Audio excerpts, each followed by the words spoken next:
I'm Felicity. I'm a satisfaction coach, yoga teacher, and reflexologist who is helping people to build and live a healthier, happier, and more satisfied life that they don't need to escape from.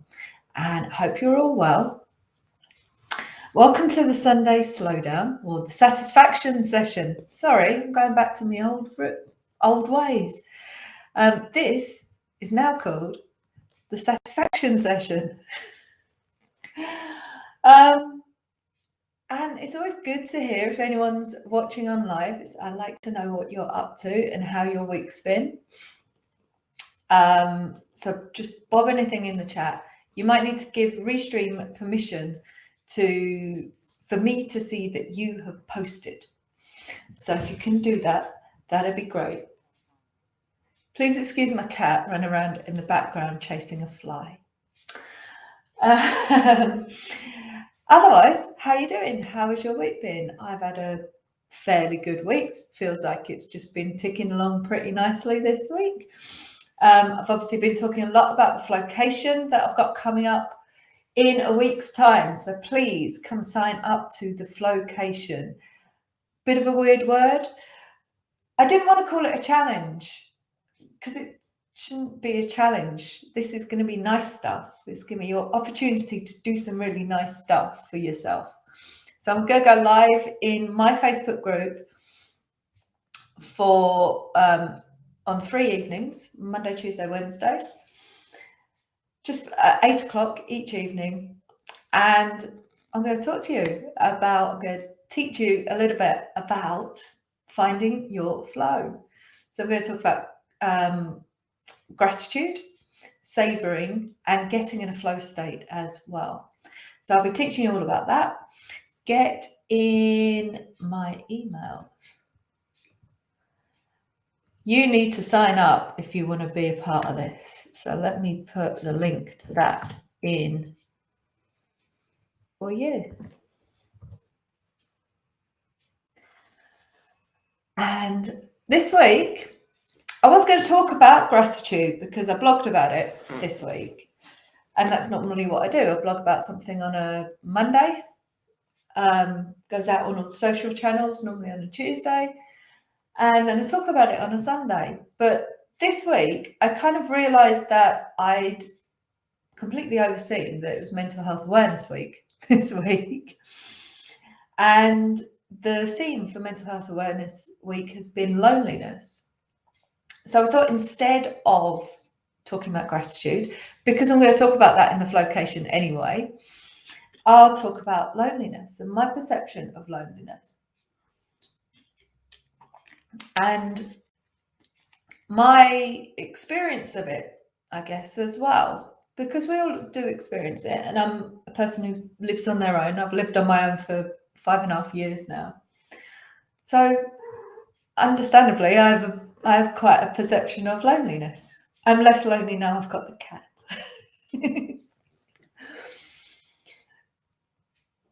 There's lots of different ways of defining loneliness. And I wanted to talk in particular about the fact that being alone is not being lonely at all.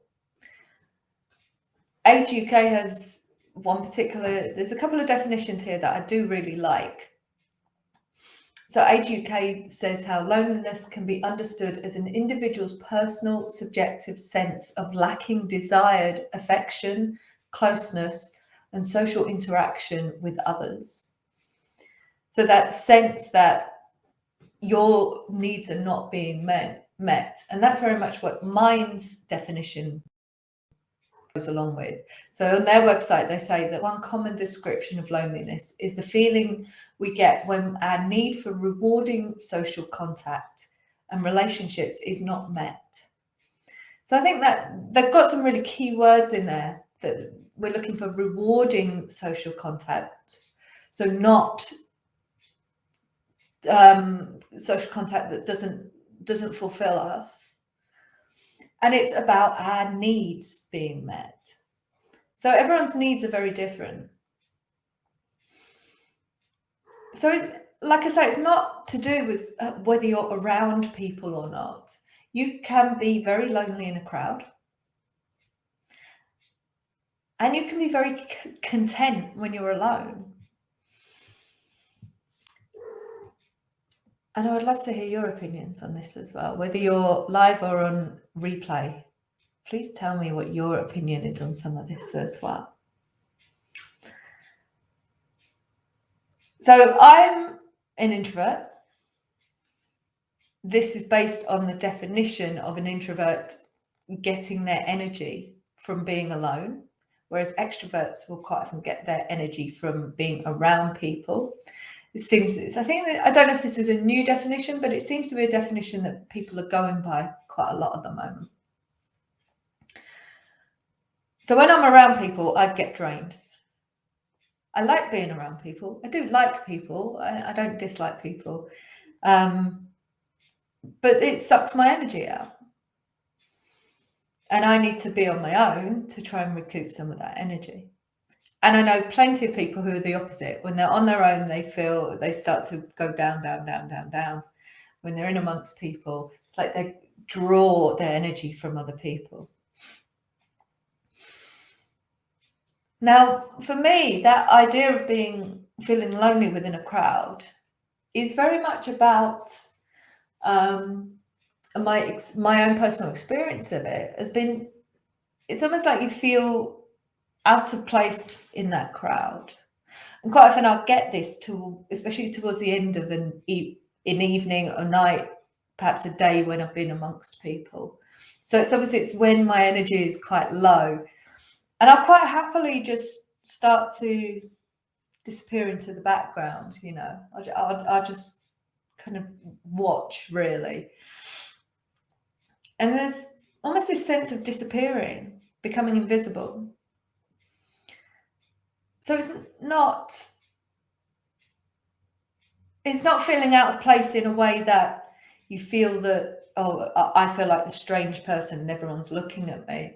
It's just that I just don't feel like I'm there at all, almost. And it's like I'm surplus to requirements now. I'm just kind of invisible in this situation now, which is fine. You know, it's absolutely works fine for me. But there is sometimes a point at which and there's also other times when I'm in amongst crowds and it's uncomfortably, I feel like a stranger or a loner in that crowd. So that's more that kind of loneliness that I mean. You feel like you're different in a not so good way. And that's a lot more uncomfortable, and that can feel really lonely, especially when you see lots of people around you who are clearly not lonely. And you're thinking, oh, I'm the only person who's on their own here. And then there's the being alone part of it. And like I say, I'm very content being on my own, generally. There are times when you feel like you need some people. So being alone is fine, as long as you know that when you do require some social contact, it's there for you to get. So I have great friends. I have loads of friends who I know, even random ones, people who I'm not even necessarily that close to, but I know people who are amazing people who, if I just sent a message to them saying, I'm feeling lonely, have you got time for a quick chat? Even if it's just a text chat, that they will respond and say, yeah, how are you doing? We'll have a chin wag. Doesn't need to be any more deep than that.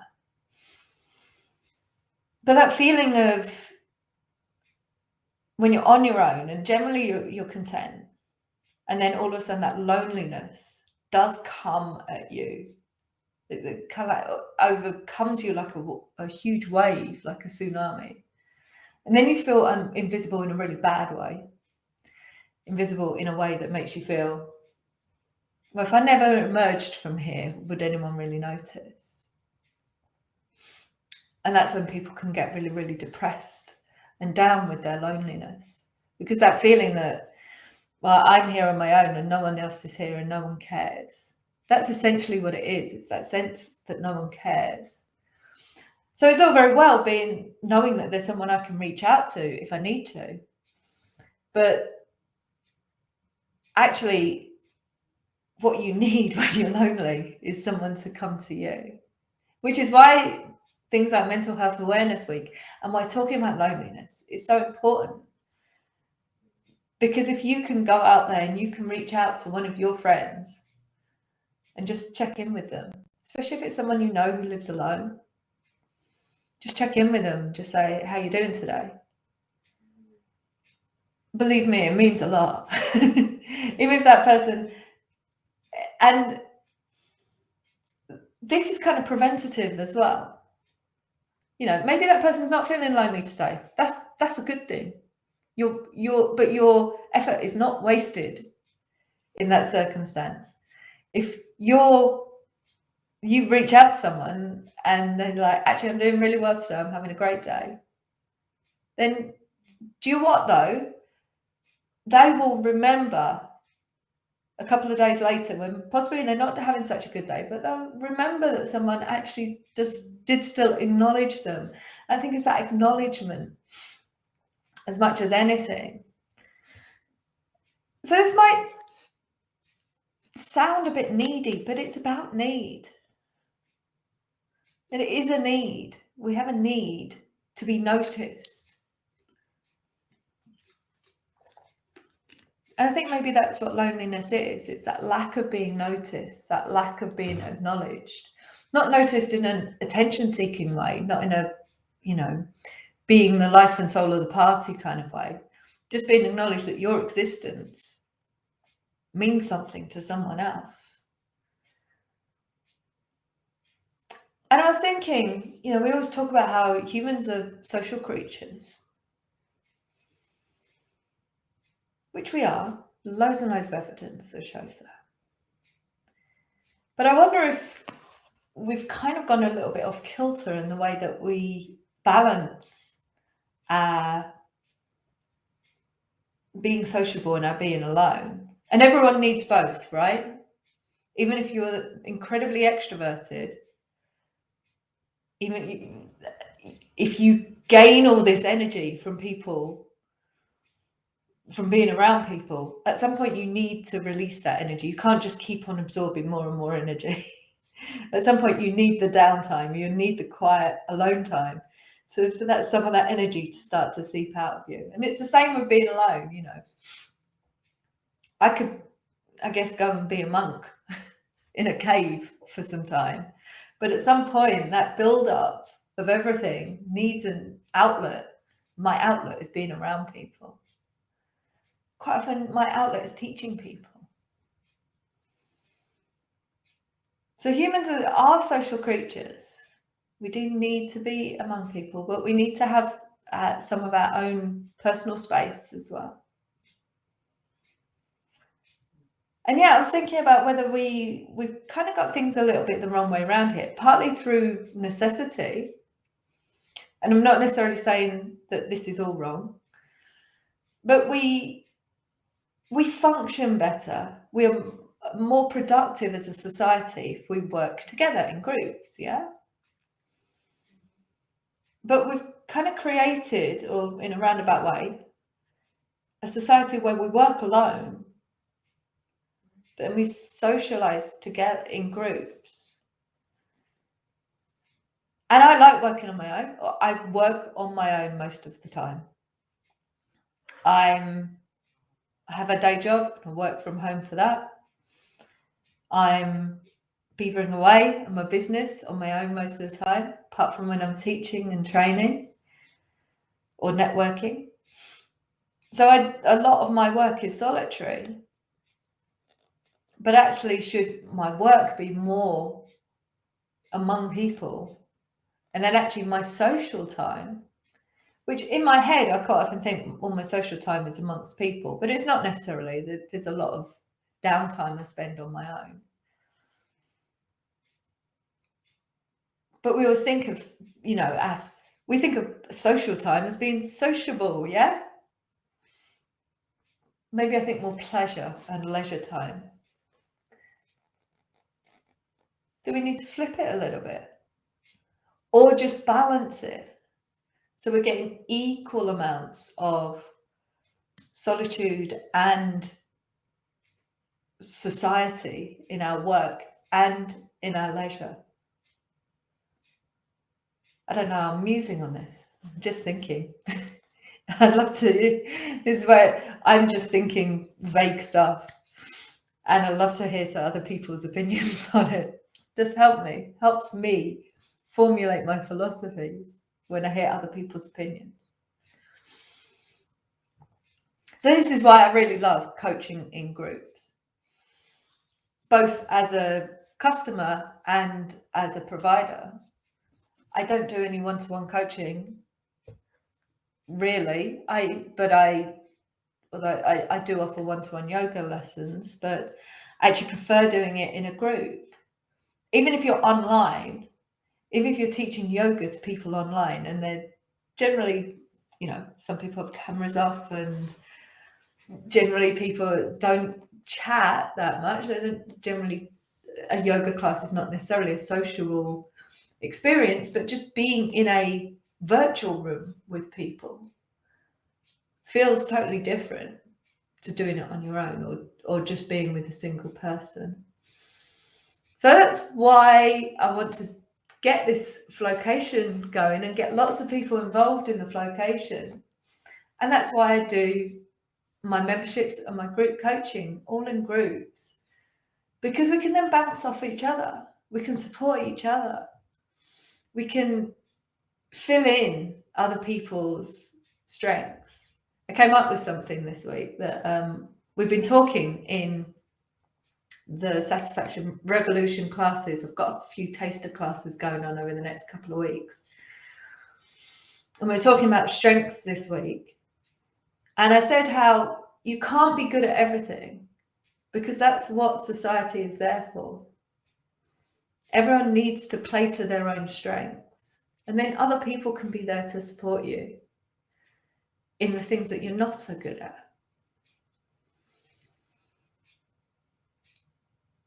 I wrote a poem a few years ago. I've got on my phone here. I wrote it when I was on my way to Chile. I hadn't got anywhere near Chile at that point. I think I was on the flight from Madrid to Santiago. And it was the first time I'd been away anywhere on my own after I separated from my husband. First time I traveled pretty much anywhere on my own. And that was an interesting experience. And it was that point, I was just rereading the blog that I actually wrote about the travel. It's amazing how much you forget. It's the reason why I always like to write a diary when I travel somewhere, because you forget so much if you don't. And I wrote how when I got to Madrid airport, that was the first moment where I've really felt I was on my own. As in, you're now somewhere where people don't necessarily speak your language, where, if something goes wrong, it's on your head. And you've just got to cope with everything on your own. There's no one else can help you out now. This is it. This is your chance. And in a way, it's something I've been itching to do for a long, long time. I'm an Aquarian. I'm naturally independent. So it was an interesting point for me. And I remember writing this little short poem, which I'm going to narrate for you right now. I'm trying to keep the cat away from the microphone because she likes to rub herself on it, and then you get weird sounds coming down the microphone. Missy, behave. So if you can hear some weird cat grumbling in the background, it's the cat. It's not me. So yeah, this was written, I think, in the air, actually, between Madrid and Santiago. And it's called Alone.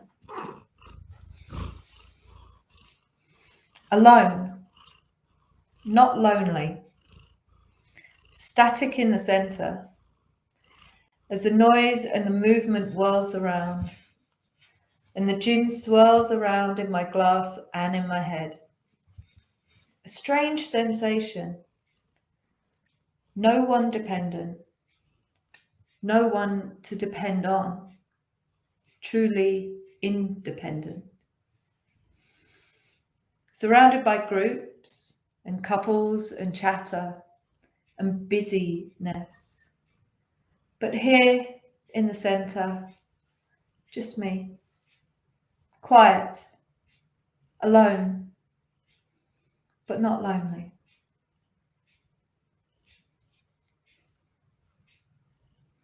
I'll be back next Sunday for another satisfaction session where I think I might talk about yoga.